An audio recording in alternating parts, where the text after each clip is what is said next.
as we get into the key updates on the Mets. Once again, everybody, to reiterate once more, Ronny Mauricio, we finally have something to update you all on. We're going to get into Matt Allan. We're going to get into Brandon Sproat, Brett Baty, and others here in a second. But first, Ronny Mauricio, again, Will Salmon states the following. He had arthroscopic surgery to remove, sadly, scar tissue in his right knee on Tuesday, per the Mets. So he will be active this offseason, working back, and should be a full go for next spring training. But sadly, for the Mets, for any fans that maybe want to see could Ronny return before the end of the season, that is not going to be happening. But Ronny Mauricio, who was pretty solid in his sample size when he was first called up by the Mets, had that flair for the dramatic, as I was just mentioning the live show for my live viewers that aren't watching this in the clip segment after the fact, and know how electrifying Ronny was as soon as he was called up. And now he's a really interesting option should the Mets consider him getting second base reps, third base reps, depending on the future of Pete Alonso heading into 2025. Will also dictate what happens with Mark Vientos getting reps at first base / DH over third base.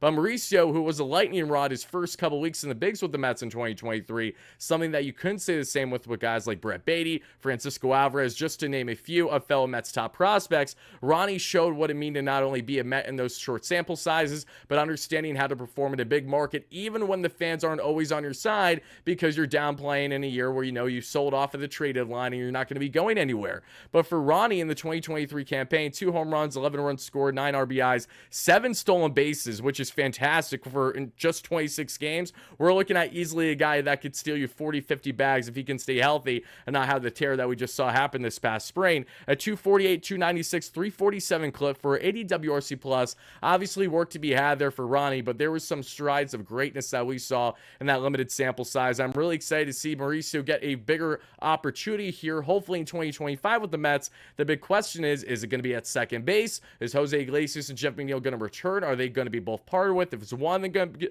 to be both parted with. One, if not both, going to be both parted with come the offseason. These are all questions that we will find out soon enough. But in the interim, Ronny Mauricio finally have an update on him, and it is sad that we're not getting him back anytime soon, but hopefully he'll have a normal full ramp up and a normal recovery this offseason and look ready to go for 2025 and be a lightning rod to this Mets team. Now, as we went from Ronny Mauricio, let's get into another massive update, guys, and that is on a man, believe it or not, that is alive, and that is Matt Allan. Yes, you heard that correctly. Matt Allan, former top draft pick by the Mets. We're going all the way back to literally 2019, when that was the same year he was drafted. Allan is finally throwing in Port St. Lucie. For those that don't know the story behind Matt Allan, he has missed basically the past number of years with very unfortunate injuries that have sidelined him for years on end. He has been a guy that has still yet to really pitch at the pro level after being a top prospect acquired by the Mets during the Brodie Van Wagenen and Wilpon era. Allan, who was once a coveted, a truly heralded prospect by the Mets and MLB pipeline as one of the next best things to come into this Mets rotation, has now been viewed as an afterthought, viewed far from a top Mets pitching prospect. Now it's just a matter of what can he provide the Mets, if at all, should he continue to ramp up and actually have success at a professional level. Huge strides in the right direction for Matt Allan, but man, oh man, what a story has he been as a guy that, again, has not been able to showcase his abilities whatsoever at the MLB level after signing with the Mets, being done with school, saying, you know what, we're going to give this an opportunity. And it feels like yesterday Mets socials were even hyping up Matt Allan working with Jacob deGrom in spring training and even during just the offseason in general, as they were residing not far from each other there in Florida. It's crazy how far he fell from grace since then over the past 5 or so years. But Matt Allan, still an uber talented pitcher. Let's see how that arm holds up. Because again, if he's just able to pitch in any pro games here before the end of the season, if he's really able to get ramped up in that way, it looks like it is right now at the Port St. Lucie level, that is a massive win. And if you want to talk about a comeback player of the year at any level, Matt Allan is towards right the tip of the top of the list. This guy has sadly went through hell and back with his injuries throughout his young career. And again, is just trying to get his pro career started. He hasn't even really been able to do that. So hopefully for Matt Allan, this is not only a step in the right direction, but hopefully one that continues to be exactly that, continued steps forward and less steps backward, because sadly for him and to start his pro career has been nothing but backpedaling all the way down the block versus just taking, maybe a smidge or two. No, he's literally blocks and blocks down. You're going to need a GPS to find him. That's how far he fell. No less, Matt Allan, happy to see you back pitching and cannot wait to see you in pro action to see what you can provide, if at all, potentially having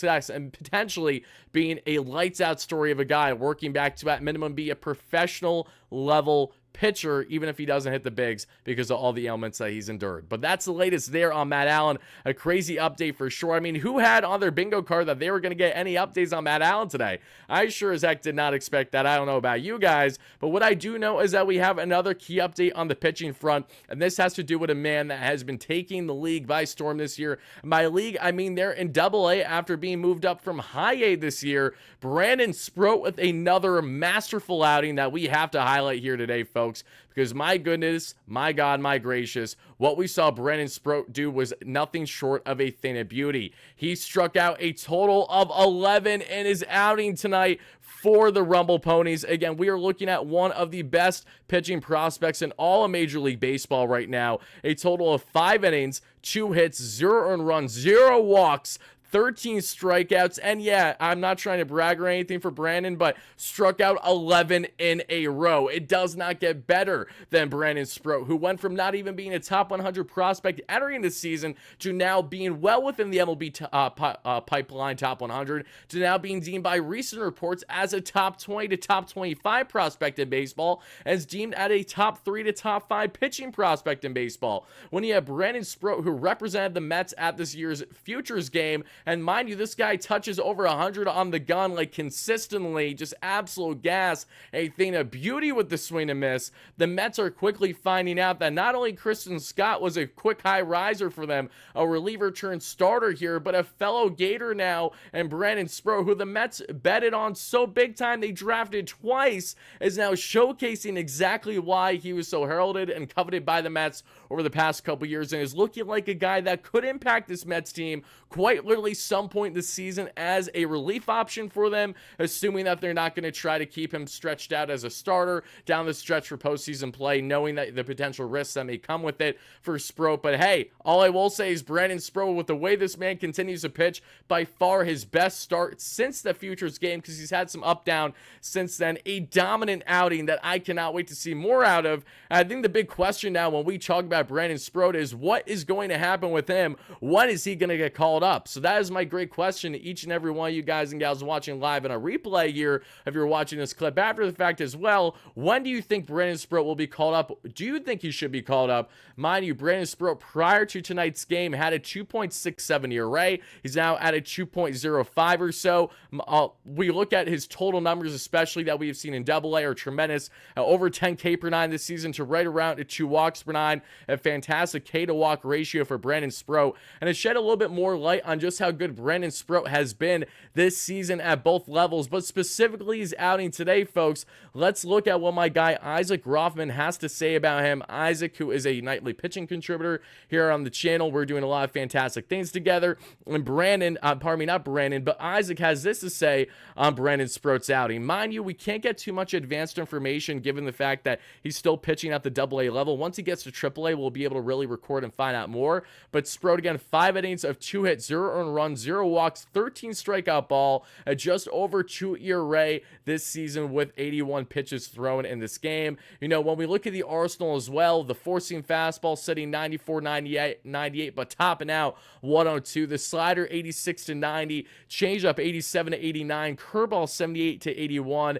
and the sweeper, you know, the velocity is unknown there, but you'd have to imagine it's probably, if I had to guess, in that, you know, high 70s, low 80s range. It could be wrong, however. Brandon Sproat, you know, has been rocketing towards the #1 top pitching prospect in all Major League Baseball, and that is far from an outlandish thing to say after what we just saw from Brandon and his latest outing. You know, in tonight's start, generating a whopping 21 whiffs on those 13 strikeouts, including 11 Ks in the row. 11 Ks in the row. That is Jacob deGrom level dominance, even at the minor league level. Just chef's kiss, a thing of beauty. His fastball topped out at 100 with his low release point and great extension. The pitch looks even faster to hitters. Something pretty interesting about Sproat was sitting 98 to 100 on his fastball in the first inning, but was sitting 96 to 98 the rest of the game. This is something funny enough. I kid you not. I was not even looking at this part of the notes here that Isaac said this, but Isaac said this is something that we know Jacob deGrom famously used to do. Come out firing his best fastballs in the first and then started to work his off-speed pitches in, and then of course had that four-seam fastball for 100 mile per hour in his back pocket. Even though it was deep in the 7th inning, it didn't matter for Jake, and I don't think it might matter here for Brandon Sproat either.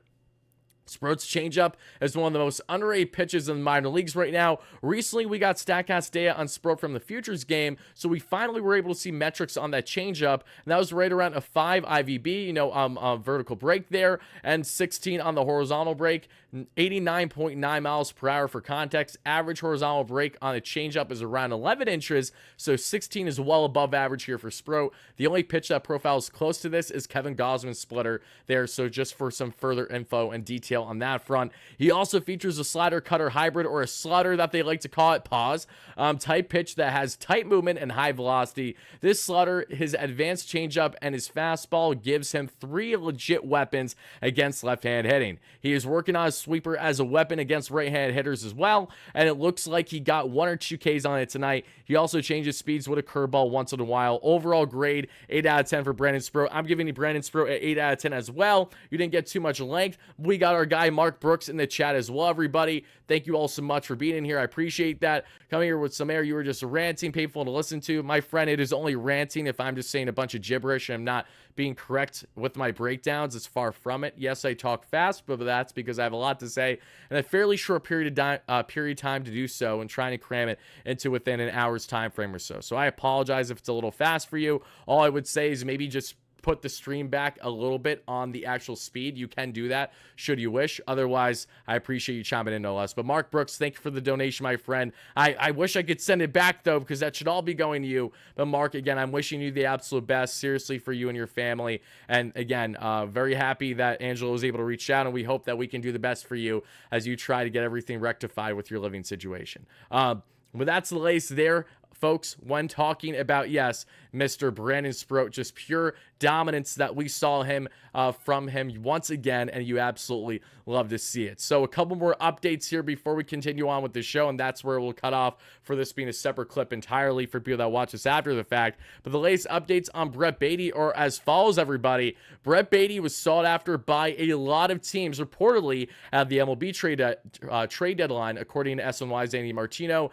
and others, but the Mets decided not to part ways with Brett Baty, and the reason simply being as to why that is because the Mets still believe in Brett Baty and his opportunity to impact the Mets in, say, 2025 and beyond, should they not deal him come this offseason. Baty, as we know, at the AAA level has been dominant this season with a total of 11 home runs, 34 RBIs, and mind you, only 43 games. We're looking at a total of just 1 stolen base, but a 274 average, a 373 on base percentage, and a 524 slug for just under 900 OPS. Baty has been torching it at the AAA level. He has been Barry Bonds, if you will. I've been calling him Brett Bonds, or Barry Baty, however you want to call him. And outside of, Baty just absolutely lifting the ball for power at the AAA level, he struggled mightily to do so at the MLB level, which is why he once again lost a third base job, this time clearly to Mark Vientos, who's not leaving that spot anytime soon. Baty, in just 50 games this season, only had a measly 4 home runs,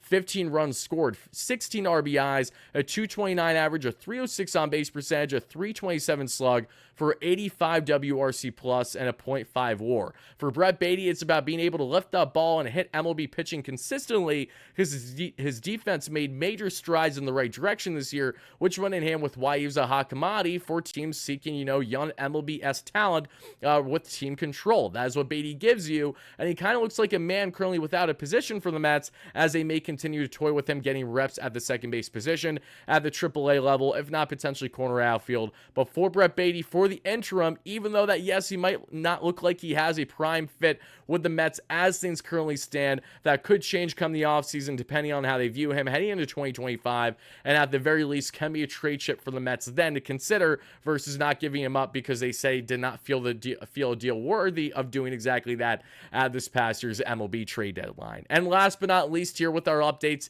that we're going to get into the game breakdown for my live viewers that are watching this for our post-game coverage is as follows. Tylor Megill, as we all expected, was sent down by the Mets, and that was because of Paul Blackburn being called up, in which he was stellar in his Mets debut. That will be breaking down here shortly, but we saw there Tylor Megill, who is going to continue to be stretched as a starter. That's why the Mets are not going to keep him in the bullpen, and with guys like both Sean Reed-Foley, who did not look so great in his latest outing tonight at the time of recording this, gave up a couple earned runs after striking out the side a day prior there at the minor league level. He's still ramping up. Reed Garrett and Danilo Nunez are ramping up as well. They think that Tylor Megill currently is still best as a starter option, because think about it, if one guy goes down with injury right now, Tylor Megill is the next man up over, say, Joey Lucchesi, among others. So I understand why the Mets, for right now at least, are going to continue to stretch him out for every fifth day, barring any changes.